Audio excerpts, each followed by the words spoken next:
High guys welcome back to my channel. आज के आमी तोमादेरके देखाबो एक होममेड ऑयल जेटा किना आमिओ आमार हेयारे व्यवहार करी और एटा व्यवहार करार पर थेके किन्तु आमार हेयर फल एकदम ही बंद हो गेछे और चुलटाओ किन्तु अनेकटा परिमाण सफ्ट हो गेछे ड्राई थेके। फार्स्टे जेटा यूज करी ऑयलटा बानानोर जोन्नो सेटा हलो कारि लिव्स जेटा किना कारि पाता तोमरा किन्तु एमनि बाजारेও किनते पेये जाबे। एटा किन्तु आमादेर बाड़ीते अनेक आछे, তোমরা নর্মাল বাজারে কিনতে পেয়ে যাবে। তারপর আমি ব্যবহার করছি মেথি সিডস আর অনিয়ন, মেথি দানা আর হলো পেঁয়াজ। তারপর আমি ব্যবহার করছি একটা নর্মাল নিহার কোকোনাট অয়েল। এইবার ফ্রাইং প্যানে আগে কোকোনাট অয়েলটা কিন্তু আমি পুরোটা ঢেলে নিয়েছি যেইটুকু প্রয়োজন।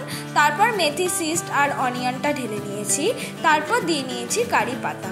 এবার আস্তে আস্তে লো ফ্লেমে কিন্তু প্রত্যেকটা জিনিস ফুটিয়ে নেব যতক্ষণ না এটা গোল্ডেন ব্রাউন কালার হয়ে যাচ্ছে।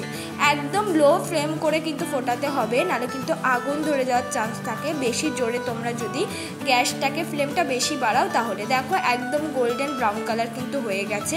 এবার তেলটাকে ঠান্ডা করে আমি কিন্তু একটা বাটিতে ঢেলে নিচ্ছি। ঢেলে নেওয়ার পর ঠান্ডা হয়ে গেলে তারপর কিন্তু আমি আমার হেয়ারে লাগিয়ে নিই। এইভাবে লাগানোর পর থেকে কিন্তু আমার হেয়ার ফল একদমই বন্ধ হয়ে গেছে আর চুলটা কিন্তু অনেকটা স্মুথ হয়ে গেছে।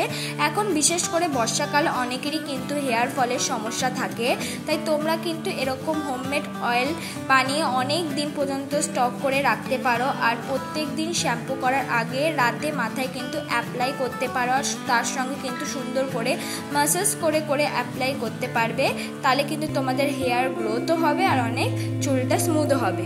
আর আমি যেই যে জিনিসগুলো ব্যবহার করলাম হেয়ার অয়েল বানানোর জন্য ওগুলো কিন্তু প্রত্যেকটাই চুলের জন্য খুব উপকারী। ভালো লাগলে অবশ্যই লাইক কমেন্ট শেয়ার করে